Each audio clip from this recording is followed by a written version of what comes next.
Hello dear students, कैसे आप सभी। आई होप आप सभी बहुत अच्छे होंगे। आप सभी का स्वागत है rice smart Hindi YouTube channel पर। मैं तरुणा भारद्वाज अब आपको कराऊंगी ज्योग्राफी का एक इम्पोर्टेंट और वेरी रिपीटेड जो टॉपिक है यूनिवर्स। अगर आप कोई भी एग्ज़ाम उठाकर देख लीजिए, दिल्ली पुलिस और जीडी ही नहीं, कोई भी एसएससी का एग्ज़ाम उठाकर देख लीजिए, तो वहाँ से प्लैनेट्स के बारे में, यूनिवर्स के बारे में खूब क्वेश्चन पूछे गए हैं।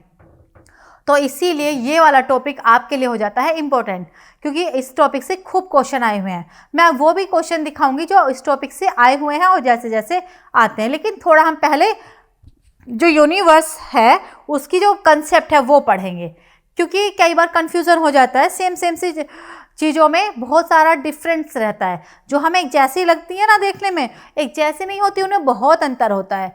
जैसे कॉन्स्टलेशन और ये आपका गैलेक्सी, दोनों ही ग्रुप ऑफ स्टार हैं, लेकिन इनमें डिफरेंस क्या है वो भी समझेंगे हम। तो वेरी इंपॉर्टेंट रहने वाली आज की क्लास। शेयर कर दीजिए अपने दोस्तों के साथ, फ्रेंड्स के साथ, सभी ग्रुप्स में फैला दीजिए rice smart Hindi YouTube channel का लिंक, क्योंकि यहाँ पर आप सबके लिए राइस स्मार्ट पर आप सबके लिए दिल्ली पुलिस और एसएससी जीडी के लिए फ्री बैच स्टार्ट हो चुका है काफ़ी टाइम से, और काफ़ी क्लासेस भी वहाँ पर चल ही रहे हैं। तो जितनी भी क्लास हुई हैं तो घबराने की ज़रूरत नहीं है, वो आपको मिल जाएंगी प्लेलिस्ट में। बाकी रेगुलर पढ़िए, सुबह 8 बजे से रात तक आपको यहाँ पर मिल जाएगा दिल्ली पुलिस और जीडी के लिए।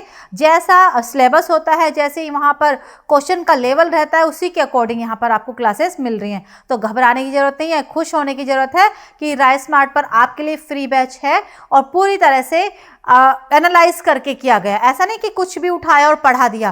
पहले आपका जो एग्ज़ाम है वो देखा गया, समझा गया, किस तरह के क्वेश्चन आए हुए हैं। वैसे तो काफ़ी टाइम से, लेकिन एट प्रेजेंट वर्तमान में कैसे क्वेश्चन आ रहे हैं, क्योंकि चीज़ें बदलती हैं, सेम नहीं रहती। और बच्चों बात करें भूगोल की, तो भूगोल तो हमेशा बदलता है। आपको पता है पृथ्वी ही बदलती है।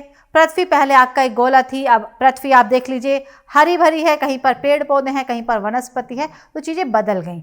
तो बदलती हुई चीज़ों को भी अपडेट रहना है। और मैं यहाँ पर rice smart Hindi YouTube channel पर ज्योग्राफी के अपडेटेड क्वेश्चन भी कराऊंगी। पूरी आपसे प्रॉमिस करते हैं कि हम वही आपको पढ़ाएंगे जो आपके लिए यूज़फुल होगा।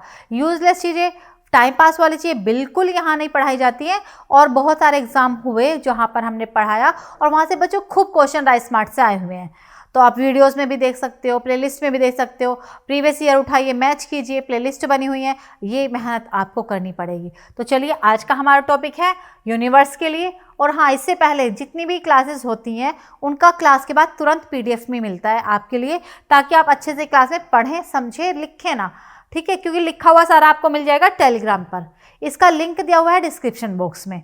वहाँ पर फाइल वाले ऑप्शन में जाएंगे आप, तो आपको वहाँ पर हर क्लास का पीडीएफ इजीली मिल जाएगा। सिर्फ आपको समझना है। ठीक है, समझिए और समझ कर इसी बार अपना एग्जाम क्लियर कर लीजिए। जीएस की गारंटी लेते हैं हमारे जीएस की पूरी टीम, मैथ्स की गारंटी लेते हैं मैथ्स के टीचर, रीजनिंग की गारंटी लेते हैं रीजनिंग के टीचर। सब ने अपने अपने सब्जेक्ट की गारंटी ले ली है कि बच्चों को वही पढ़ाएंगे जो हमारे सब्जेक्ट से, हमारे पढ़ाए हुए से आएगा। तो बेफिक्र रहिए, बस मेहनत कीजिए और विश्वास कीजिए। तो टॉपिक है हमारा ब्रह्मांड। सबसे पहले हम यही बात करेंगे, ब्रह्मांड कहते किसको हैं, ब्रह्मांड क्या है। ठीक है, तो ज्योग्राफी की डेफिनेशन में अगर हम बात करें तो ब्रह्मांड सभी द्रव्य और गैसों के सम्मिलित रूप को ब्रह्मांड कहा जाता है। The combined form of all matters and gases in called the universe. देखिए, ब्रह्मांड में तारे हैं, ग्रह है, उपग्रह है, पृथ्वी है, हम हैं, आप भी हैं। आपको पता है हम भी तो ब्रह्मांड हैं। ठीक है, एक तरह से हम भी ब्रह्मांड का ही पार्ट हैं। तो ब्रह्मांड क्या है, सभी द्रव्य और गैसों के सम्मिलित रूप को ब्रह्मांड कहते हैं, और एनर्जी के सम्मिलित रूप को ब्रह्मांड कहते हैं। अब द्रव्य की होती है बच्चों 3 स्टेट, तरल भी होते हैं, ठोस भी होते हैं और गैस भी होती है। ठीक है, अब आप देख लीजिए जितने भी ब्रह्मांड में ग्रह, उपग्रह, उल्कापिंड, एस्टेरॉइड, सब कैसे हैं, ठोस। पृथ्वी भी कैसी है, ठोस। लेकिन तरल की बात करें तो पृथ्वी के अंदर जल भी है, पृथ्वी के अंदर मैग्मा भी है, पृथ्वी के अंदर मिट्टी का तेल भी है। इसी तरह से दूसरे ग्रहों में भी तरल चीज़ें भी हैं। तो पृथ्वी अंदर से ठोस भी है, तरल भी है। और गैस की बात करें तो हमारे वायुमंडल में काफ़ी गैसें हैं। पृथ्वी के अंदर भी गैसें हैं, पृथ्वी के अंदर भी जलवाष्प है, पृथ्वी के क्रस्ट में 46% ऑक्सीजन है, पृथ्वी के वायुमंडल में 21% ऑक्सीजन है, लेकिन क्रस्ट में 46% ऑक्सीजन है। मतलब पृथ्वी भी देख लीजिए तरल ठोस गैस, तभी ये डेफिनेशन दी गई। अब आप खुद से भी देख लीजिए, हम भी तो ब्रह्मांड हैं। आप देख लीजिए हमारे ठोस रूप में अगर देखें तो हमारे बॉडी के अंदर सॉलिड बोन्स हैं, ठोस हड्डियां हैं। तरल की बात, तरल पानी है, लिक्विड है, और आपका ब्लड भी तरल है एक तरह से। गैस की बात कर तो ऑक्सीजन को हम लेते हैं, CO2 को हम छोड़ते हैं। तो हमारी पृथ्वी से आप देख लीजिए, हमारी पृथ्वी से ही हमारा सिमिलर बॉडी है, जो हमारे भी बॉडी है, हमारा भी शरीर है, वैसे पृथ्वी का भी और सभी ग्रहों का। तो सभी लिक्विड, सॉलिड और गैसियस है।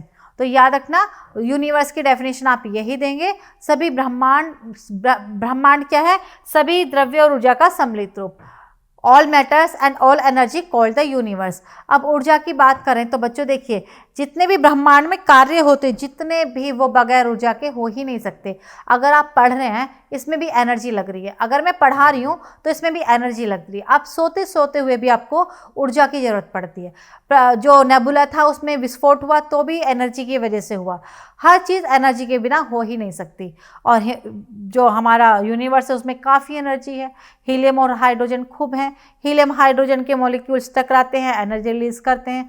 बाकी सोर्स भी हैं, लेकिन सबसे ज़्यादा मात्रा में हीलियम और हाइड्रोजन। तो ब्रह्मांड से आपको समझ में आया है, ब्रह्मांड ठोस भी है, तरल भी है, गैस भी है, और उसमें ऊर्जा भी है। अब हम बात करेंगे ब्रह्मांड के भाग क्या हैं, कंपोनेंट्स या पार्ट्स ऑफ द यूनिवर्स, किस किस से मिलकर बना हुआ है। तो सबसे पहले आपका यूनिवर्स आपने समझ लिया, फिर इसके अंदर गैलेक्सी है, गैलेक्सी के अंदर आपके कॉन्स्टलेशन है, फिर ये यहाँ पर आपका सोलर सिस्टम है, और सोलर सिस्टम में बहुत सारी चीज़ें हैं, सूर्य है, प्लेनेट हैं, सैटेलाइट हैं, एस्ट्रॉयड है, मीटियोरॉइड्स है, आपके स्टार्स हैं, बहुत कुछ है। देखिए हमारी पूरी पृथ्वी, ऐसे आप समझिए पूरी पृथ्वी है, पूरी पृथ्वी पर 7 महाद्वीप हैं। 7 महाद्वीप में से एक हमारा एशिया भी है, एशिया के अंदर भारत है, भारत के अंदर दिल्ली है, और दिल्ली के अंदर हमारा राइसमार्ट है ना। इसी तरह से आप देखिए, जो ये है ना पूरा सबसे बड़ी कंसेप्ट है यूनिवर्स, ब्रह्मांड बहुत बड़ा है। एक ये सौरमंडल ब्रह्मांड नहीं है, कुछ बच्चे इस सौरमंडल को ब्रह्मांड समझ लेते हैं। एक सौरमंडल ब्रह्मांड नहीं, ब्रह्मांड तो बहुत बड़ा है। ऐसे सोलर सिस्टम तो काफ़ी हैं। यूनिवर्स में एक सूर्य नहीं है, बहुत सारे तारे हैं। सूर्य भी तो एक तारा ही है ना, तो बहुत सारे तारे हैं। ये पृथ्वी के पास है, पृथ्वी पर इससे एनर्जी मिल रही है, और पृथ्वी इसके चारों तरफ घूमती है, तो हमें लगता है सूर्य केवल एक है। सूर्य केवल एक नहीं बच्चों, सूर्य बहुत सारे हैं, ठीक है, क्योंकि तारा है सूर्य, तो ये बहुत बड़े हैं। गैलेक्सी खूब सारी हैं, आपके तारामंडल खूब पाए गए हैं, नए नए पाए जा रहे हैं। और तो ये हमारा पूरा सोलर सिस्टम है, और ऐसा सोलर सिस्टम तो बहुत विशाल है, ठीक है ना, और भी बहुत बड़े हैं। तो चलिए, आपने पढ़ लिया था यूनिवर्स क्या है। अब हम बात करेंगे आकाशगंगा क्या है। तो आकाशगंगा क्या है बच्चों? तारों के समूह को आकाशगंगा कहते हैं। Group of stars called Galaxy. जो भी जब आप रात को तारे देखते हैं वो आकाशगंगा है। जितने भी तारे आप देखते हैं वो आकाशगंगा है, ठीक है। तो तारों के समूह को क्या कह देंगे? आकाशगंगा। Group of stars called Galaxy, ठीक है। अब क्वेश्चन आता है कि जो हमारा सौरमंडल है या हमारी पृथ्वी है वो किस आकाशगंगा का भाग है? तो वो मंदाकिनी,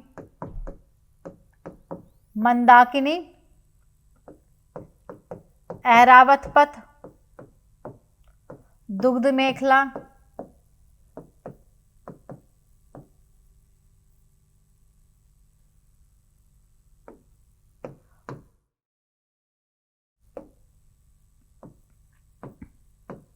आकाशगंगा का भाग है। इसको हम मिल्की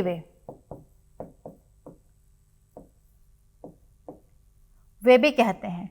आपसे क्वेश्चन आता है हमारी पृथ्वी किस आकाशगंगा का भाग है? तो मंदाकिनी। अब मंदाकिनी आकाशगंगा के दूसरे नाम है, इसकी को हम ऐरावत पथ, दुग्ध मेखला या मिल्की वे भी कहते हैं बच्चों, तो याद रखेंगे आप सभी।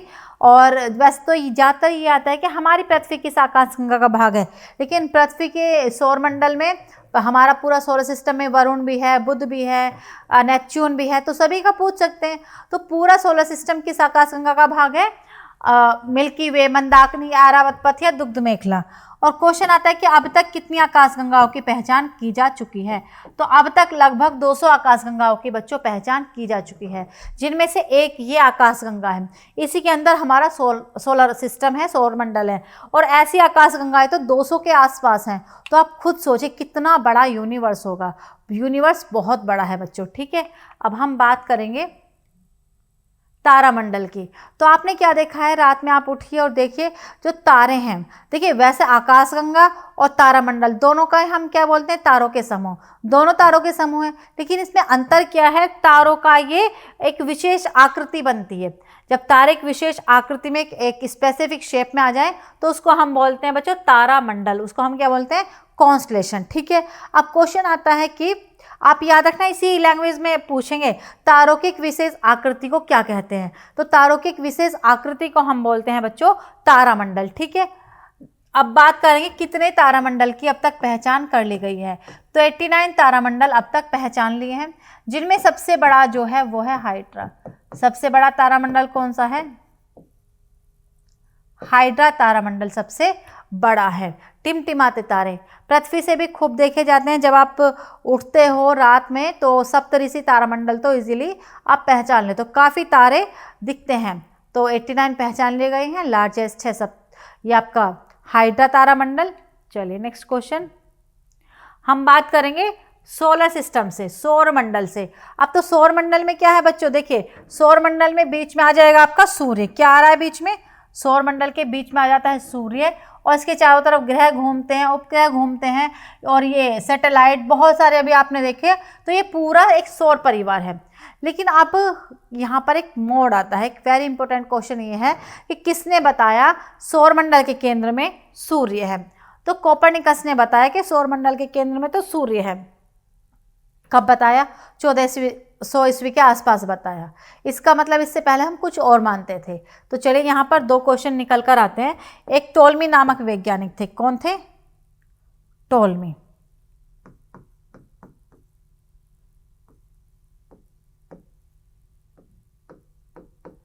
एक थे टोल्मी नाम के वैज्ञानिक। इन्होंने क्या बताया था, इन्होंने बताया कि सौर मंडल के केंद्र में बच्चों पृथ्वी है और सूर्य उसके चारों तरफ चक्कर लगाता है। ये भी तो क्वेश्चन है, निकल कर आया।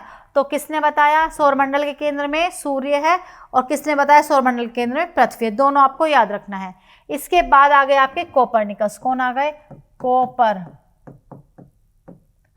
कोपरनिकस ने आकर बताया 1400 के आसपास कि सौरमंडल के केंद्र में सूर्य नहीं है, सॉरी पृथ्वी नहीं है, सौरमंडल के केंद्र में तो सूर्य है, और सभी ग्रह, सभी उपग्रह, सभी हमारी पृथ्वी सूर्य के चारों तरफ चक्कर लगाती है। तो ये दोनों इंपॉर्टेंट क्वेश्चन हैं, खूब रिपीट होते हैं। किसने बताया सूर्य केंद्र में है, किसने बताया पृथ्वी केंद्र में है। तो याद रखिए, कोपरनिकस ने बताया सौरमंडल के केंद्र में सूर्य है, सभी ग्रह उसके चारों तरफ चक्कर लगाते हैं। टोल्मी ने बताया था पृथ्वी केंद्र में है और सूर्य उसके चारों तरफ चक्कर लगाता है। क्लियर। अब देखते हैं इनका जो सीक्वेंस है वो देख लेते हैं, सूर्य से दूरी के क्रम में कैसे कैसे सीक्वेंस है। चलो आइए थोड़ा सा देख लेते हैं।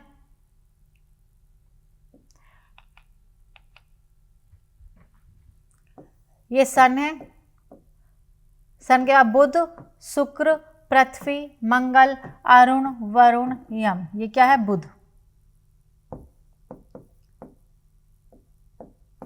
फिर शुक्र, पृथ्वी, मंगल, Brihaspati,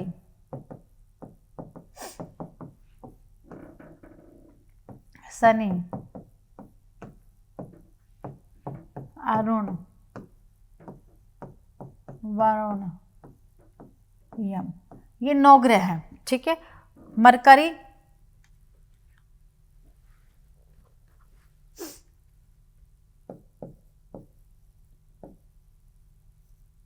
Venus, Earth, Mars, Jupiter, Saturn, Uranus, Neptune, Pluto. ठीक है, तो कितने ग्रह हो गए आपके 9। लेकिन अब क्या हुआ बच्चों, जो प्लूटो है ना उसको हटा दिया गया है, ये भी याद रखना। प्लूटो को अब हमने बौने ग्रह की श्रेणी में रख दिया। ये क्या है, ड्वार्फ प्लेनेट है। तो वर्तमान में 8 ग्रह हो गए। ठीक है, ये सारे 8 ग्रह सूर्य के चारों तरफ चक्कर लगाते हैं और निश्चित दिशा में लगाते हैं, निश्चित कक्षा में लगाते हैं। तो इनका क्रम याद रखना, कई बार एग्जाम में पूछ लेते हैं दूसरे नंबर का कौन सा है, तीसरे नंबर का कौन सा है, चौथे नंबर का कौन सा है, या ये सूर्य से दूरी के क्रम में इनका सीक्वेंस लगाइए। तो Mercury, Venus, Earth, Mars, Jupiter, Saturn, Uranus, Neptune और प्लूटो, ये सूर्य से दूरी के क्रम में ग्रह हैं। और एक चीज़ देखिए, जो ग्रह सूर्य के सबसे पास होगा वो सबसे कम दिनों में चक्कर लगाएगा। जो सूर्य से दूरी बढ़ेगी तो क्या होगा, दूरी बढ़ेगी तो जो रिवॉल्यूशन पीरियड है वो भी बढ़ता जाएगा। तो कई बार ना एग्जाम में क्वेश्चन पूछ लेते हैं कि सूर्य के चारों तरफ जो ग्रह चक्कर लगाते हैं सबसे कम दिनों से लेकर सबसे अधिक दिनों तक का एक उनको लगाइए, कम दिनों से अधिक दिनों तक या अधिक दिनों से कम दिनों तक उनका सीक्वेंस में लगाइए। तो वेरी सिंपल, जो सूर्य के पास होगा वो सबसे कम दिनों में सूर्य का चक्कर लगाएगा। दूरी बढ़ेगी, दिन बढ़ेंगे, तो सबसे कम दिनों में कौन चक्कर लगाता है, बुध 88 दिनों में, फिर शुक्र 225 दिन में, पृथ्वी 365 दिन में, मंगल 786 दिन में, आपकी यहाँ पर 11 बृहस्पति आ जाएगा 11.12 आवर्स में, सॉरी हाँ 11.30 या इस तरह से, तो वो 12 भी आ जाएगी, 11 भी। इसके बाद शनि, फिर यूरेनस, अरुण, तो दूरी इसकी बढ़ती जाएगी और रिवॉल्यूशन पीरियड्स का बढ़ता जाएगा। तो ये भी आपको याद रखना है। चलिए, तो ग्रह आपने देख लिए हमारी पृथ्वी पर, हमारे सौरमंडल में। यह है पृथ्वी घूम रही है, ये बुध, शुक्र, ये सबसे बड़ा कौन है, देखिए सबसे बड़ा है आपका बृहस्पति। ये प्लूटो सबसे पहले ग्रह था, सबसे दूर का था, सबसे ठंडा था। लेकिन प्लूटो को तो हमने क्या कर दिया, बौने ग्रहों की श्रेणी में रख दिया 2006 में, क्योंकि ये क्या करता था, वरुण ग्रह की कक्षा में प्रवेश करता था। और बच्चों, ग्रह क्या होंगे, ग्रह केवल वो ही होंगे जो किसी भी दूसरे ग्रह की कक्षा में प्रवेश ना करता हो। लेकिन बाकी तो सारी चीज़ें इसकी ठीक थी। 2005 में क्या हुआ, 2005 और 6 में ग्रहों की नई परिभाषा दी गई। उस परिभाषा के अनुसार क्या हुआ कि हम ग्रह उन्हीं को कहेंगे जो सूर्य के चारों तरफ चक्कर तो लगाते हो, पृथ्वी से समझ लीजिए, पृथ्वी की तरह। कैसे, पृथ्वी कैसे चक्कर लगाती है, 365 दिन में लगाती है, हमेशा पश्चिम से पूर्व की तरफ लगाती है, पश्चिम से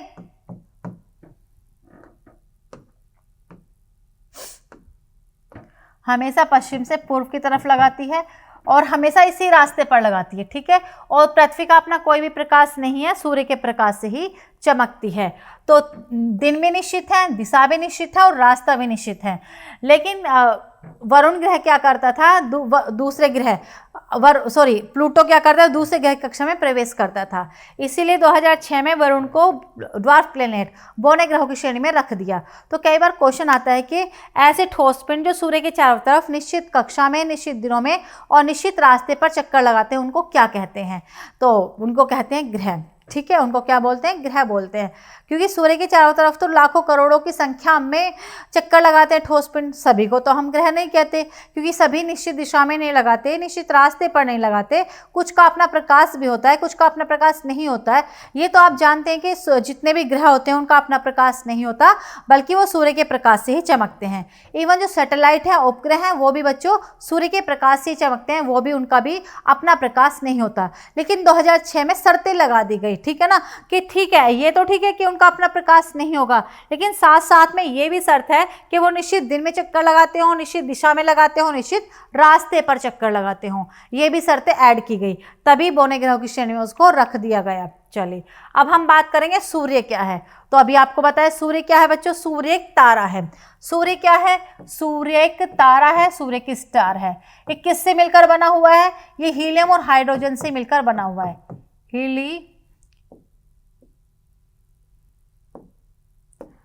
सूर्य एक तारा है, ये हाइड्रोजन और हीलियम से मिलकर बना हुआ है। हीलियम और हाइड्रोजन के मॉलिक्यूल्स यहाँ पर टकराते हैं और उससे ऊर्जा निकलती है। जहाँ भी हीलियम और हाइड्रोजन गैस होगी वहाँ पर मॉलिक्यूल्स टकराएंगे और एनर्जी रिलीज होगी ही होगी। और इसमें 71% के आसपास है आपका हाइड्रोजन और 27% के आसपास है बच्चों, 21 है ये, 27 के आसपास है आपका हीलियम और 2% है आपकी अन्य गैसें, अदर गैसेज हो जाएंगी 2%, अन्य गैस हो जाएंगे 2%। जो सूर्य की सतह आपको ये दिखाई दे रही है इसको हम बोलते हैं फोटोस्फीयर। क्या बोलते हैं? फोटोस्फीयर। फोटोस्फीयर का तापमान एग्जाम में पूछते हैं तो फोटोस्फीयर का तापमान 6000 डिग्री सेल्सियस, जबकि जो केंद्र है, केंद्र का तापमान बहुत ज़्यादा होता है, 15 बिलियन डिग्री सेल्सियस। ठीक है ना, आप इसको जरूर याद रखेंगे। कई बार एग्जाम में डायरेक्ट क्वेश्चन पूछ लेते हैं, फोटोस्फीयर का तापमान बताइए कितना है, तो फोटोस्फीयर का तापमान है बच्चों 6000 डिग्री सेल्सियस, काफ़ी बड़ा है। नेक्स्ट पॉइंट, अब हम बात करें ग्रह की। तो अभी आपको बताया ग्रह क्या है। ग्रह जो सूर्य के चारों तरफ घूमते हैं, घूमते बहुत कुछ है लेकिन हम ग्रह बोल रहे हैं केवल 8 को। क्यों बोल रहे हैं हम 8 को? अभी आपको शर्तें बताई थी, याद कीजिए। जो ग्रह पृथ्वी की तरह, जो ठोस पिंड पृथ्वी की तरह सूर्य के चारों तरफ घूमते हैं उसको हम बोलते हैं ग्रह। पृथ्वी कैसे घूमती है? ये सूर्य है, सूर्य के चारों तरफ घूमती 365 दिन में और हर 4 साल के बाद 66 दिन में, लेकिन ये भी तो फिक्स है। और निश्चित दिशा में घूमती है, हमेशा वेस्ट से ईस्ट की तरफ घूमती है और इसी रास्ते पर घूमती है। ठीक है, तो ऐसे कोई भी ठोस पिंड जो सूर्य के चारों तरफ निश्चित दिन, निश्चित दिशा और निश्चित रास्ते पर घूमते हैं उसको हम ग्रह कहते हैं। हमारा सौरमंडल देखिए कितना सुंदर है, यहाँ पर तारे हैं तो यहाँ पर चट्टानी टुकड़े भी हैं। कोई ग्रह छोटा है, कोई ग्रह बड़ा है। सबसे छोटा आप देखिए बुध है, फिर ये आपका आकार बढ़ता जा रहा है। बृहस्पति सबसे बड़ा है, अब नेपच्यून सबसे ठंडा हो गया। पहले सबसे ठंडा प्लूटो था, है ना, अब वो तो ग्रहों की श्रेणी से हटा दिया गया। तो अब सबसे ठंडा, सबसे दूर का कौन सा हो जाएगा आपका? वरुण ग्रह सबसे दूर का और सबसे ठंडा हो जाएगा। और दूसरा इंपॉर्टेंट क्वेश्चन क्या है? दूरी बढ़ेगी, रास्ता बढ़ेगा, रिवॉल्यूशन पीरियड बढ़ेगा। फिर आपका देखिए इंपॉर्टेंट क्वेश्चन ये भी पूछते हैं, इनमें से कौन से ग्रह चट्टानी है और कौन से ग्रह, ये क्वेश्चन आया हुआ है सीपीओ 2023 में। क्वेश्चन था कि स्थलीय ग्रह कौन से हैं, तो देखो बुध, शुक्र, पृथ्वी, मंगल, ये क्या है? ये इनको हम स्थलीय ग्रह बोलते हैं, ठोस अवस्था में ज़्यादा हैं और ये इनको हम गैसीय ग्रह, बृहस्पति, शनि, अरुण, वरुण, ठीक है, इनको हम बोलते हैं गैसीय ग्रह। इनको हम आंतरिक ग्रह भी बोलते हैं, इसको हम बाह्य ग्रह भी बोल देते हैं। ये ठोस अवस्था में है, थोड़ी गैसीय अवस्था में है। तो ये क्वेश्चन आया था कि स्थलीय ग्रह की संख्या बताइए कितनी है। सीपीओ 2023 का क्वेश्चन है। तो स्थलीय ग्रहों की संख्या बच्चों 4 उन्होंने चेक की हुई है, आंसर उन्होंने दिया हुआ है। और ये भी क्वेश्चन था कि स्थलीय ग्रह किसके बने हुए होते हैं। तो देख लीजिए हमारी पृथ्वी को, स्थलीय ग्रह किसके बने हुए? चट्टानों के और धातुओं के बने हुए हैं। तो पहला ऑप्शन ए, चट्टान और धातु ही ठीक माना गया। क्लियर? तो ये भी थोड़ा सा आप याद रखेंगे। नेक्स्ट क्वेश्चन है आपका बनता है उपग्रह, सैटेलाइट क्या है। तो वेरी सिंपल, बीच में कौन दिख रहा है आपको? पृथ्वी। पृथ्वी क्या है? ग्रह। और पृथ्वी के चारों तरफ चक्कर कौन लगा है? चंद्रमा। तो ऐसे ठोस पिंड जो किसी ग्रह के चारों तरफ चक्कर लगाता हो, वही शर्तें होंगी, निश्चित दिन होंगे, निश्चित रास्ते होंगे और निश्चित पथ होगा। तो जो चंद्रमा है ये पृथ्वी के चारों तरफ चक्कर लगाता है 27.3 दिन में। कितने दिन में? 27.3 दिन में लगाता है। और चंद्रमा का भी अपना प्रकाश नहीं होता बच्चों, ये भी सूर्य के प्रकाश से चमकता है। सिर्फ क्या होगा, ये ग्रहों के चारों तरफ चक्कर लगाएंगे। ग्रह चारों तरफ चक्कर लगाते हैं सूर्य के, सूर्य चारों तरफ चक्कर लगाता है गैलेक्सी के। सब घूमते हैं, यूनिवर्स में हर चीज़ घूमती है बच्चों, स्थिर है ही नहीं। इसीलिए आप भी काम करते रहो, पढ़ते रहो, और जो काम करेगा वो हमेशा चमकता रहेगा। तारों से, सूर्य से, ग्रह से, पृथ्वी से, सबसे सीखिए। पृथ्वी हमेशा घूमती है, इसीलिए पृथ्वी पर दिन और रात होते हैं। अगर पृथ्वी घूमना बंद कर दे तो पृथ्वी पर दिन रात नहीं होंगे। तो आप ही आपके जीवन में आप काम करोगे तो आप चमकोगे, आपका नाम होगा, आप का एक जीवन अच्छा जीवन होगा। जिस दिन आपने काम करना बंद कर दिया तो उस दिन आपका जीवन अच्छा नहीं होगा। तो चलो ध्यान रखना, ये भी इम्पोर्टेंट क्वेश्चन है कि जो चंद्रमा है वो पृथ्वी के चक्कर कितने दिनों में लगाता है। तो 27.3 दिन में ये पृथ्वी का चक्कर लगा लेता है और सूर्य के प्रकाश से चमकता है, पृथ्वी के चारों तरफ घूमता है। बुध और शुक्र दो ऐसे ग्रह हैं बच्चों जिनका कोई भी उपग्रह नहीं है, ठीक है। बुध और शुक्र का कोई भी उपग्रह नहीं है। सबसे ज़्यादा किसके हैं? सबसे ज़्यादा पहले थे बृहस्पति के, फिर हो गए शनि के। अब कुछ खबरें आई हैं कि अब दोबारा से बृहस्पति के ज़्यादा हो गए हैं। तो ये नंबर ऑफ सैटेलाइट बदलते रहते हैं थोड़ा सा, तो यूनिवर्स वाला चैप्टर हमें अपडेट भी करना रहता है, तो थोड़ा सा अपडेट आप भी रहिएगा, पुराना डेटा चेंज हो जाता है, ठीक है। और बुध और शुक्र का कोई भी नहीं है। और बात करें पृथ्वी का एक है चंद्रमा, मंगल के दो है, फोबोस और डिमोस, ये भी याद रखना। टाइटन शनि का सबसे बड़ा है, और गैनीमेड सबसे बड़ा है बृहस्पति का, और जितने भी उपग्रह हैं उनमें सबसे बड़ा भी गैनीमेड है। और किसका है वो? बृहस्पति का। तो बृहस्पति खुद भी सबसे बड़ा ग्रह है, और सबसे बड़ा उपग्रह भी उसी के पास है, गैनीमेड। पूरे सोलर सिस्टम का लार्जेस्ट सैटेलाइट है गैनीमेड, जो है जुपिटर का। क्लियर यहाँ तक? चलिए नेक्स्ट है आपका, अब हम बात करेंगे शुद्ध ग्रह की। तो शुद्ध ग्रह क्या है? जैसे ये हमारा सन है, सन के चारों तरफ बुध, शुक्र, पृथ्वी, मंगल, मरकरी, वीनस, अर्थ, मार्स ऐसे ग्रह फैले हुए हैं। अभी आप मान लीजिए ये है आपका मंगल, ये कौन सा है? मंगल, और ये है बृहस्पति, जुपिटर, और ये आपका मार्स। तो मार्स और जुपिटर के बीच में ये चट्टानों के टुकड़े, चट्टान और बर्फ के टुकड़े घूमते रहते हैं। ये पूरी इसकी पूरी कक्षा में घूमते रहते हैं, तो उसको हम बोलते हैं एस्ट्रॉइड। ये पूरे सौरमंडल में और कहीं नहीं मिलते। कहाँ पर मिलेंगे? मंगल और बृहस्पति के बीच में मिलेंगे। ये एस्ट्रॉइड बेल्ट है, यहाँ पर मंगल और बृहस्पति के बीच में। इनकी संख्या एग्जाम में नहीं पूछी जाती, क्योंकि इनकी संख्या निश्चित नहीं है।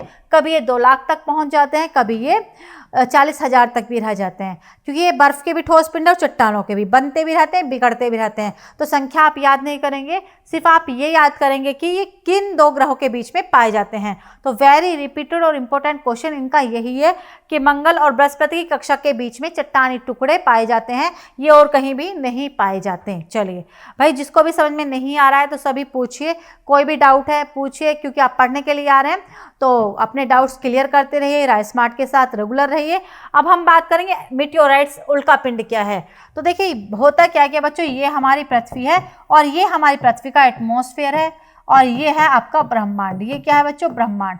अब ब्रह्मांड में बहुत सारी चट्टानें, बहुत सारे पत्थर घूमते रहते हैं, उनको हम सॉलिड पिंड, ठोस पिंड ही कहेंगे। लेकिन जैसे ही आयरन ऑक्साइड, लोहे के पिंड, कौन से? लोहे के ठोस पिंड, ज़्यादा इनमें लोहा होगा, जैसे ये लोहे के ठोस पिंड पृथ्वी के वायुमंडल में प्रवेश करते हैं, इनको हम उल्कापिंड कह देते हैं। तो क्वेश्चन ऐसे आता है कि ऐसे ठोस पिंड जो आयरन ऑक्साइड, लोहे के बने हुए हैं, और जैसे ही वो पृथ्वी के वायुमंडल में प्रवेश करते हैं, उनको हम क्या कहते हैं? तो उनको हम बोलते हैं बच्चों उल्कापिंड। कब? वैसे यहाँ पर क्या है, पृथ्वी के ऊपरी भाग में वायुमंडल में तापमान बहुत अधिक है, क्योंकि यहाँ पर हीलियम और हाइड्रोजन गैस पाई जाती है। जहाँ भी हीलियम और हाइड्रोजन गैस होगी बच्चों, वहाँ पर का तापमान तो अधिक होगा, टेम्परेचर अधिक होगा, तो ये जलकर नष्ट हो जाते हैं, आपस में भी टकराते हैं, जलकर भी नष्ट हो जाते हैं। तो इसलिए ज़्यादातर तो ये जलकर नष्ट हो जाते हैं। लेकिन कभी कभी उल्कापिंड पृथ्वी पर गिर भी जाते हैं, जैसे महाराष्ट्र में गिरा था। यहाँ पर क्या गिरा था? महाराष्ट्र में उल्कापिंड गिरा था। और जब ये उल्कापिंड गिरा तो वहाँ पर बहुत गहरा गड्ढा हुआ, और उससे कौन सी झील बनी? लोनार झील बनी महाराष्ट्र में। और जब एक समय पृथ्वी पर था, जब पृथ्वी पर बहुत ज़्यादा डायनासोर रहते थे, उल्कापिंड के गिरने से ही डायनासोर खत्म हुए थे। तो उल्कापिंड भाई बहुत ही नुकसानदायक भी हैं पृथ्वी के लिए। लेकिन अच्छी बात यह है कि पृथ्वी के वायुमंडल में यहाँ पर हीलियम और हाइड्रोजन गैस पाई जाती है, जिससे वो जलकर ज़्यादातर ऊपरी भाग में नष्ट हो जाते हैं, हाई टेम्परेचर की वजह से गिरते रहते हैं। तो देखिए पृथ्वी का मैनेजमेंट, पृथ्वी को पता है कि सूर्य का प्रकाश जाएगा और वहाँ पर पत्थर भी जाएंगे, वहाँ पर गैसें भी आएंगी, तो बहुत सारी चीज़ें यूनिवर्स से आती हैं हमारी पृथ्वी पर। लेकिन हर चीज़ से प्रोटेक्ट कर रखा है हमें प्रकृति ने। जैसे अल्ट्रावायलेट रेज से बचा दिया ओजोन गैस ने, वायुमंडल में ओजोन गैस को दे दिया ताकि उससे हमारी रक्षा हो सके। ऊपरी भाग का हाई टेम्परेचर कर दिया ताकि वो जलकर नष्ट हो सके। तो ज़्यादातर तो ये जलकर नष्ट होते रहते हैं, पर ये कहीं कहीं पर गिरते भी हैं बच्चों पृथ्वी पर। तो लोहे के ठोस पिंड जो ब्रह्मांड में रहते हैं, लेकिन जैसे ही वो पृथ्वी के वायुमंडल में प्रवेश करते हैं, उनको हम उल्कापिंड कहते हैं। चलिए अब हम बात करेंगे तारे की। तो तारे, सूर्य एक तारा है, अभी आपने पढ़ा था। सूर्य एक तारा है, ठीक है। किसका बना था? हीलियम और हाइड्रोजन का। तो सारे ही तारे हीलियम और हाइड्रोजन के बने हुए हैं। हीलियम और हाइड्रोजन के मॉलिक्यूल्स टकराएंगे और उससे एनर्जी रिलीज होगी, ठीक है। अब बात करते हैं जो इनसे क्वेश्चन बनता है। देखिए आप क्या देखिए, छोटे छोटे तारे भी दिखाई दे रहे हैं आपको, बड़े तारे भी दिखाई दे रहे हैं आपको, और विशाल तारा जितना सूर्य है। तो तारे छोटे भी होते हैं, बड़े भी होते हैं, क्लियर। ये क्या है? छोटे तारे, स्मॉल स्टार, ठीक है। छोटे तारे, ये बड़े तारे, ये विशाल तारे। ये क्या है? स्मॉल स्टार, ये है बिग स्टार, और ये वेरी लार्ज, ये वेरी लार्ज। अब यहां से क्या क्वेश्चन बनता है? देखिए बच्चों, तारों की भी मृत्यु होती है, जिसका भी निर्माण हुआ उसका विनाश तो निश्चित होकर रहेगा। तो जब तक हीलियम और हाइड्रोजन गैस की वजह से यहाँ पर ऊर्जा निकल रही है और वो चमक रहे हैं, तब तक वो जिंदा हैं। जैसे वो चमकना बंद कर देंगे तो वहाँ पर वो तारा मृत हो जाएगा। तो तारों की भी मृत्यु होती है। और वहीं से क्वेश्चन है कि छोटे तारे की मृत्यु के बाद बचे भाग को क्या कहते हैं? तो छोटे तारे की मृत्यु के बाद बचे भाग को व्हाइट ड्वार्फ कहते हैं। क्या कहते हैं? White dwarf. बड़े तारे की मृत्यु के बाद बचे भाग को न्यूट्रॉन कहते हैं, और विशाल तारे की मृत्यु के बाद बचे भाग को ब्लैक होल कहते हैं, कृष्ण विवर कहते हैं। क्या बोलते हैं? कृष्ण विवर या ब्लैक होल, ब्लैक होल। तो बच्चों अगर आपसे क्वेश्चन में आए सूर्य मरने के बाद किस में बदलेगा, तो सूर्य मृत्यु के बाद ब्लैक होल कृष्ण विवर में बदलेगा।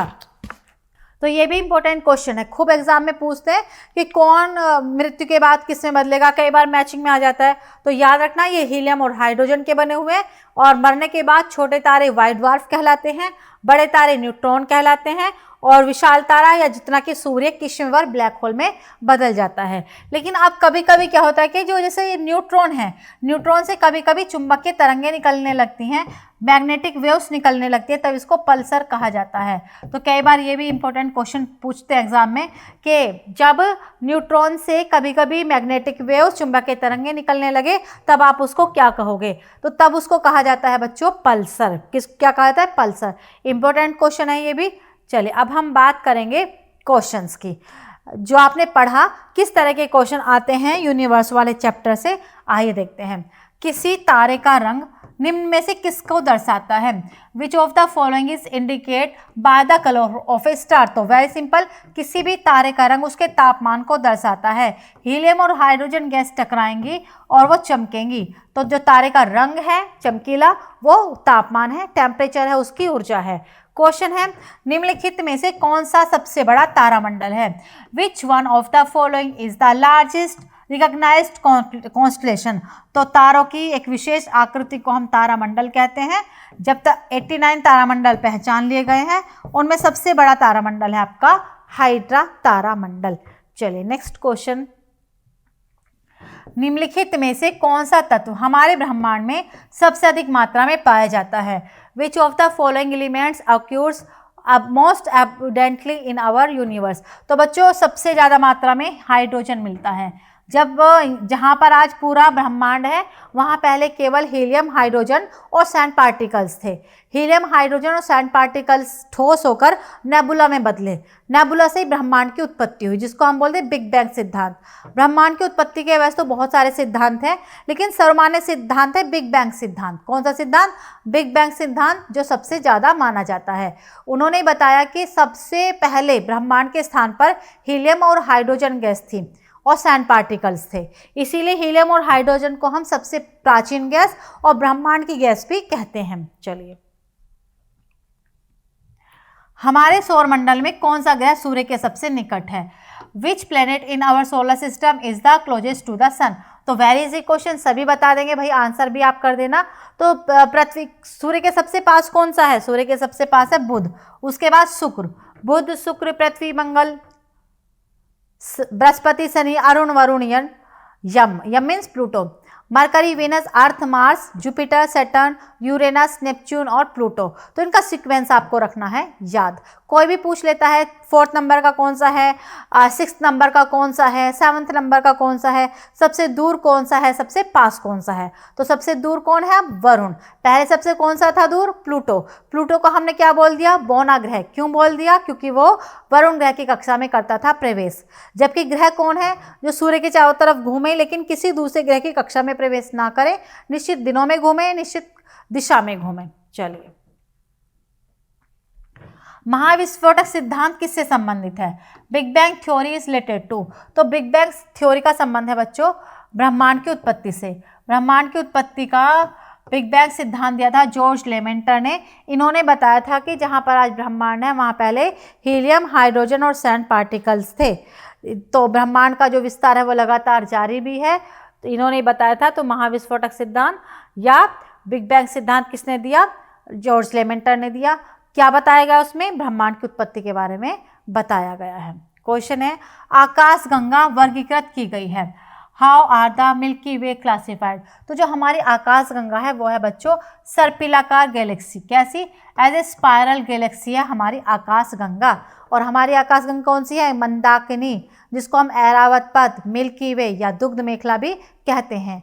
हमारा पूरा सौरमंडल मंदाकिनी आकाशगंगा का ही भाग है। क्वेश्चन, तारे का रंग किसका सूचक है? अभी आपको बताया था तारे का रंग उसका सूचक है ताप का। किसका? उसके तापमान का। नेक्स्ट क्वेश्चन, निम्नलिखित में से कौन सा सौरमंडल का भाग नहीं है? Which of the following is not a part of the solar system. तो सोलर सिस्टम में शुद्ध ग्रह पाए जाते हैं, धूमकेतु पाए जाते हैं, ग्रह पाए जाते हैं, लेकिन नेबुला नहीं पाए जाते। नेबुला तो ब्रह्मांड की उत्पत्ति से पहले की चीज है। ठीक है, अब ब्रह्मांड में नेबुला नहीं पाए जाते। ब्रह्मांड का निर्माण नेबुला से हुआ, ना कि वो नेबुला अब ब्रह्मांड का भाग है। वैज्ञानिक जिन्होंने सर्वप्रथम खोज की पृथ्वी सूर्य के चारों ओर घूमती है। The scientist who first discovered that the earth revolve around the सन।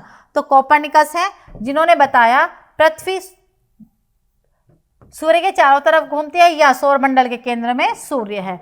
और टॉलमी थे जिन्होंने बताया कि सूर्य पृथ्वी के चारों तरफ घूमता है, जबकि कोपर्निकस ने बताया कि सौरमंडल के केंद्र में सूर्य है, पृथ्वी और सभी ग्रह उसके चारों तरफ घूमते हैं। क्वेश्चन है बच्चों, सौरमंडल का सर्वाधिक गर्म ग्रह। तो सबसे गर्म ग्रह आपका शुक्र, हॉटेस्ट प्लेनेट, इसको हम सांझ का तारा, भोर का तारा, सुंदरता की देवी, पृथ्वी की बहन, पृथ्वी का जुड़वा ग्रह आदि नामों से भी पुकारते हैं। क्वेश्चन है, सौरमंडल में सबसे बड़ा ग्रह कौन सा है? तो सभी को याद हो चुका होगा, सौरमंडल का सबसे बड़ा ग्रह है आपका बृहस्पति। और सौरमंडल का सबसे बड़ा उपग्रह है गैनीमेड, जो किसका उपग्रह है? बृहस्पति का ही जो सबसे बड़ा उपग्रह है। वर्ष दीर्घतम किस पर होगा? In the is the year the longest. Very simple, जो देखिए वर्ष किस में, पृथ्वी पर जो वर्ष है वो कितने 365 दिन का होता है। 365 दिन कौन से? जो जिसमें वो सूर्य के चारों तरफ चक्कर लगाती है। तो जितनी दूर ग्रह होगा उसका रास्ता उतना दूर होगा और वर्ष उतना ही बड़ा होगा। तो जब पृथ्वी घूमती है अपने अक्ष पर, इससे दिन रात बनते हैं, सूर्य के चारों तरफ घूमते हैं, इससे ऋतु परिवर्तन और वर्ष बनता है। तो सबसे दूर कौन सा होगा आपका? अब प्लूटो पर होगा। ठीक है ना, यहाँ ग्रह या उपग्रह की तो बात की नहीं गई है। तो प्लूटो सबसे 248 वर्षों में पृथ्वी सूर्य के चारों तरफ दौड़ता है, चक्कर लगाता है, तो उसी पर होगा। ठीक है, नेक्स्ट क्वेश्चन, सौरमंडल में शुद्ध ग्रह छोटे खगोलीय पिंड है, किन ग्रहों की श्रेणी में के मध्य पाए जाते हैं? तो वेरी सिंपल, मंगल और बृहस्पति के बीच में, मार्स और जुपिटर के बीच में, ठोस पिंड चट्टानों के और बर्फ के पिंड को हम बोलते हैं एस्ट्रॉयड। तो ये पाए जाते हैं आपके मंगल और बृहस्पति के बीच में। इससे ज़्यादा इंपॉर्टेंट क्वेश्चन इसका कोई नहीं है। क्वेश्चन है, उल्का पिंड क्या है? तो मीटियोराइट्स आए, बताइए उल्का पिंड क्या है? अंतरिक्ष से पृथ्वी के वायुमंडल में प्रविष्ट हुए द्रव्य का अंश है। और किसके बने हुए हैं? इसमें सबसे ज़्यादा होती है लोहा के ठोस पिंड। और अच्छी बात है, ये पृथ्वी के वायुमंडल के ऊपरी भाग में ही जलकर नष्ट हो जाते हैं। तो बच्चों ये थी आपकी आज की क्लास। मुझे पूरी उम्मीद है आपको समझ में आई है। अगर कोई भी डाउट है तो अभी आप टेलीग्राम चैनल ज्वाइन कीजिए हमारा, और टेलीग्राम चैनल पर ही अपने सारे डाउट्स पूछ सकते हैं। राय स्मार्ट हिंदी पर आप पढ़िए और इसी बात सिलेक्शन लीजिए। मुझे पूरी उम्मीद है आप पूरा पढ़ेंगे, अच्छे से पूरी क्लासों को पढ़ेंगे, और जो भी क्लास आपकी छूट जाएगी प्लेलिस्ट वाले ऑप्शन में जाकर आप उसका भी रिवीजन करेंगे। अपने दोस्तों के साथ, फ्रेंड्स के साथ भी बताइए, शेयर कीजिए। लगातार पढ़िए, सिलेक्शन लेकर रहिए, ये खुद से वादा कीजिए, सेल्फ मोटिवेटेड रहिए और लगातार बने रहिए राय स्मार्ट हिंदी यूट्यूब चैनल के साथ, क्योंकि पूरी टीम आपके लिए लेकर आई है एक अच्छा कंटेंट, एक अच्छा पूरा कोर्स डिज़ाइन किया है आपके लेवल को देखते हुए, आपकी चीज़ों को देखते हुए। तो इस मौके को गंवाना नहीं है, इसी बार सिलेक्शन लेकर रहना है। तो फिर मिलते हैं हम बुधवार और बृहस्पतिवार को 7 PM पर। बाकी क्योंकि सारी सब्जेक्ट पढ़ना है ना आपको, तो सारे ही सब्जेक्ट पढ़ने, इसीलिए हर क्लास मिलती रहेगी आपको। सिर्फ मेरी क्लास रहेगी 7 PM पर वेडनेसडे थर्सडे। बाकी जीएस के सारे सब्जेक्ट पढ़ने हैं, मैथ, रीजनिंग, सारी सब्जेक्ट, करंट अफेयर रेगुलर रहती है। जिस भी टाइम आप आएंगे आप राइस स्मार्ट पर क्लासेस चलती हुई मिलेंगी। तो बेनिफिट उठाइए और इसी बार सिलेक्शन लीजिए, एक स्टार आपके कंधों पर हो। चलिए मिलते हैं फिर नेक्स्ट क्लास में। ध्यान रखिए अपना, खुश रहें एंड थैंक यू।